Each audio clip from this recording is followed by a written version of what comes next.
What's going on, everyone? Jeremy here from the Quartering, and guess what? I get to do another Brie Larson video, and I know that so many of you love it when I do. And as I talked about in an earlier video, I'm doing a little experiment this week because I think my channel is getting sandboxed. So if you can, definitely go out of your way to leave a like and a comment on this video, and if you can share it out on Twitter or Facebook or Minds or something, I'd really like to see what happens over the next week to see if we can break out of that. It's been really bizarre. Hardly anyone's seeing them anymore, and maybe my topics aren't that good. It's possible. It could be the time of year, but this is one thing I can't control, so I would really appreciate your help with that. So the DVD sales for Captain Marvel are out, and they stink. And Kevin Feige and the directors of Avengers Endgame saw a poll placing Captain Marvel as the least powerful Avenger, and they lost their minds. So let's start with the DVD sales. First of all, Captain Marvel's Endgame, here we go. Captain Marvel's Q3 entertainment revenue comes up short to Black Panther. Disney Marvel Studios' Captain Marvel has sold about 2 million discs since June 11th, packaged media release according to industry estimates. Despite the strong start, that's half of what Marvel's Black Panther sold last year following its disc release on May 15th. Now, you could say, like, if we look at video games, there's kind of a transition to digital media, which could be part of it, but this is only a 1 year pass, so it seems less likely. A lot of times when we look at it in video games, we're looking at, for example, like Rage 2 came out, and it was like many years after the original, so comparing physical disc sales probably isn't reasonable. This is only a year different. Disney attributed the difference between them Disney August 6th attributed the difference between them to why they posted lower third quarter home entertainment revenue. Meanwhile, studio revenue increased 33% to $3.8 billion. I promise you I can read. Higher operating income was due to an increase in theatrical distribution results and lower film cost impairments at legacy operations. These improvements were partially offset by the cost from the 21 CF business and blah, blah, blah, blah, blah. Now, interestingly enough, though, we saw today that there was a whistleblower telling the SEC that Disney has been inflating their revenue for the past several years, as much as $6 billion to be exact.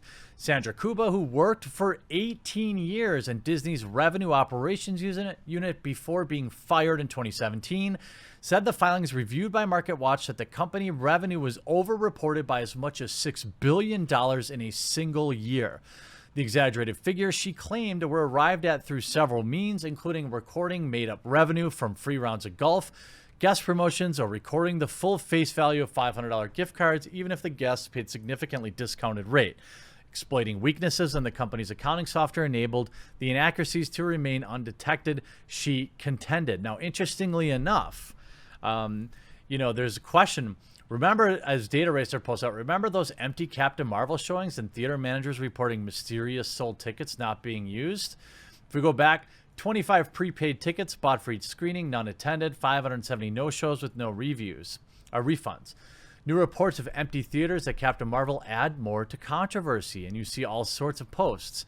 The Captain Marvel report from my local theater is shocking. Out of 22 showings on Thursday, Friday, and Saturday, there were 570 empty seats from advanced ticket buyers who never showed up, while on Sunday there were only 4 no-shows for the movie all day. Now, it's entirely possible that Disney builds into their marketing budget money to buy out seats so that they can inflate their opening weekend numbers. It's probably a good investment. See, if the movie smashes box office records for that first week, then people will be more likely to see it in the following weeks. So ultimately, it's probably good money spent. It's probably been going on for many years. Now, Disney has, of course, responded to this saying, quote, "The former employee who was fired for cause has persistently made patently false claims for 2 years," the statement said. The claims she made to the company were thoroughly investigated and found to be utterly baseless. It's unfortunate that MarketWatch, which has been aware of these facts for months, knowingly and deliberately chose to give Ms. Kuba's unfounded claims a platform. Filing claims with the SEC, which receives thousands of them per year. Its whistleblower program does not necessarily mean that the agents will open any formal investigation. So essentially what we have here is an employee who had at one point filed for some claims. I'm sorry, since leaving the company, Kuba has filed 2 additional whistleblower claims laying out allegations of misstated revenue, the report says. However, she also had a claim. Kuba had withdrawn her retaliation claim in 2018, saying that she was fired for, as retaliation for something. So we may just have a disgruntled ex-employee. The Disney stock itself hasn't reacted much to this. Now, here's the hilarious part. Brie Larson, this was yesterday on Comic Book News. Brie Larson, Captain Marvel, chosen as least powerful Avenger, Endgame director, reacts with lies. Fans don't think Brie Larson's Captain Marvel is the most powerful character in the MCU, which sees the Avengers Endgame director Anthony Russo react to the news.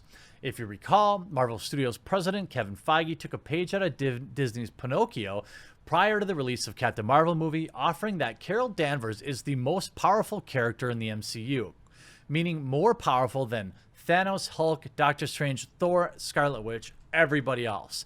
Quote, she's one of the most popular characters in our comics. She's one of the most powerful characters in the comics and will be the most powerful character in the MCU, Feige said, which everyone knows is a huge stretch of the truth, as the comics didn't sell and the character can hardly be compared or be considered in the same league as the aforementioned Avengers and Marvel characters. If we look back at the actual comic book sales back in April, Captain Marvel comic sales crumbling, and that's with the movie.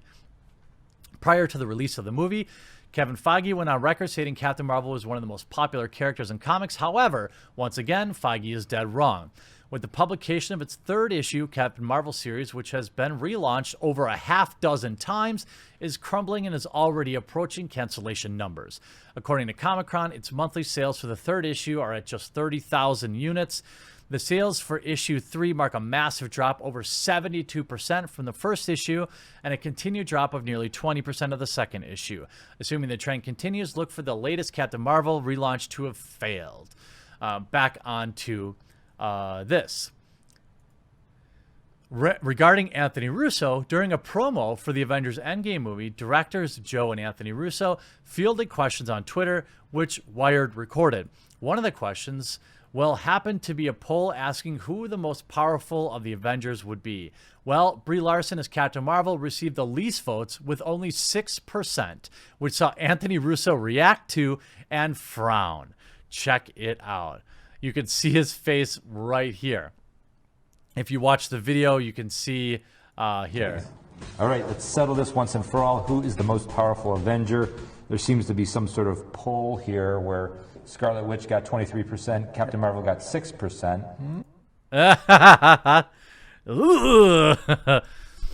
Fans don't like Brie Larson's Captain Marvel. What's also rather interesting is that the Russo brothers basically removed Brie Larson and Captain Marvel from the entirety of Avengers Endgame. They explained her leaving as having to go off into space, which was rather hilarious, as why would Captain Marvel go off into space and come back with no help when everything is occurring on Earth? Why did she leave, and why didn't she help the Avengers? Hey, I'm not complaining, but I thought it was kind of funny. The Brie Larson Captain Marvel movie has received huge fan backlash from claims that Disney fibbed about box office numbers, that Rotten Tomatoes colluded with Disney about fan reaction. Well, that we know is true. We know for a fact that the Captain Marvel movie was why Rotten Tomatoes entirely changed their user review system to where you could only review the movie if you had purchased a ticket through their Fandango service, which, by the way, is something I strongly support. One of my favorite things about Steam when I'm looking at video game reviews is I can see, hey, this is somebody who not only has verified purchased the game, but I can even see how many hours they've played the game. I absolutely am only interested in seeing movie reviews from people who have seen the movie. I mean, having a movie flooded with negative reviews like we saw with The Last Jedi isn't good for anybody. Now, arguably, the Captain Marvel movie was mediocre, and The Last Jedi was mediocre. Some fans really enjoyed it. Some fans really disliked it. But at the end of the day, that puts the movies in the mediocre space. Captain Marvel probably isn't even in the top 10 MCU films, but I might argue that Avengers Endgame probably isn't in the top 10 either. Maybe top 5. I was genuinely disappointed with Endgame, to be honest with you. And I've thought about doing that video for a long time just because, you know, I know that everyone loved Endgame because, you know, it was the culmination of 22 or 23 films, and we got to see, you know, kind of a lot of storylines wrapped up. But my problem with the Marvel Cinematic Universe has always been the same thing, and that there's no stakes. Nobody really disappears. Now, I'm not going to spoil anything in Endgame, even though most of you have already seen it, but there are some stakes. But overwhelmingly, just like, oh, everyone's gone. Poof, everyone's back. Oh, look at this. I don't like that. I think it's lazy writing. It's writing for children that can't accept reality. But hey, what can I say? These movies are printing money. Every movie that comes out now is making $1 billion thanks to China money. And it'll be interesting to see what Phase 4 does. I think Phase 4 will be a huge step back for Disney, but we won't know until the movies start coming out. Like Spider-Man Homecoming, obviously, still riding a lot of that original Avengers love. But I want to see how, like, the next Doctor Strange movie does, which I do want to see, or Loki, or some of these other films that, like, will have a more difficult time standing on their own, I believe. In order to bolster Brie Larson, Captain Marvel, which was threatened by Sophie Turner and Dark Phoenix, interestingly enough. While at Comic-Con, insiders filled me in that Disney told El Capitan, told their El Captain Theater in Los Angeles to fudge numbers back in the day. Marvel has yet to announce Captain Marvel 2, which oddly enough isn't part of their Girl Power Phase 4 plans, but the sequel is rumored to be announced at Disney's D3 Expo. I think that's happening very soon. Rumors for Captain Marvel 2 include that it will feature Miss Marvel and Kamala Khan, and that blonde white dude Michael Korvac will be the villain. Again, Kamala Khan, Miss Marvel, I absolutely hope that she's in there because this character is one of the most awkward and unfunny characters in the Marvel Cinematic Universe. I mean, I would really prefer, if they're going to have Kamala Khan, Miss Marvel in there, they should also have Squirrel Girl. Why not just go all the way, go full cheese in the Marvel Cinematic Universe? I'll be really interested to see. I think that, hey, I've been wrong about Marvel movies before, and as much as my detractors always said, ha ha ha ha, Captain Marvel made $1 billion, I never said it wouldn't make money. Disney has a juggernaut system where bad movies are still making $1 billion. I mean, who asked for live action remakes of Lion King? Nobody. Yet that movie still made just piles of money. They're making it in the East. They're not making it here in America or anywhere else in the West because these are bad movies. But apparently insane amounts of distribution and a crazy thirst over in China is booing all these terrible movies, which is bad news for fans of good movies in the West, but also good news for indie films. I think that if we can get more distribution, we can start to see more indie films hit the big screen, or more importantly, places like Netflix, Hulu, Amazon, all these on-demand services have big budgets for original content. And while I've mostly been disappointed with what's out there, there's still good nuggets, I think, out there on all of them. I mean, I think Hulu has some really good original series. I think Netflix still has Stranger Things, which is still pretty decent. Amazon has the Tom Clancy, why can't I think of it? With Jim from The Office, that's really good. They also have the Bizarro superhero world one, The Boys. So I think more people are just going to find their entertainment at home, save the money. And I think that's a good thing because we're not getting anything decent in the theaters. That's for absolute fact. I hope you enjoyed this. I'll be curious to see, is there any movie you're actually looking forward to seeing this summer? I mean, we're getting reboots of Home Alone, Die Hard, you know, the Granny-nator, the new Terminator movie. Are you interested in seeing any of these in the cinema? I, for one, really am not. Just for mimetic purposes, maybe, to laugh at them, I might go see them. But even then, I just feel like I don't want to give my money just to, you know, because that's still indirect support. But nonetheless, I always love how they react with lies to protect their queen, Captain Marvel. I'll be interested to see what they announce for Captain Marvel 2 at D23. I hope you enjoyed this video. We'll talk to you again real soon.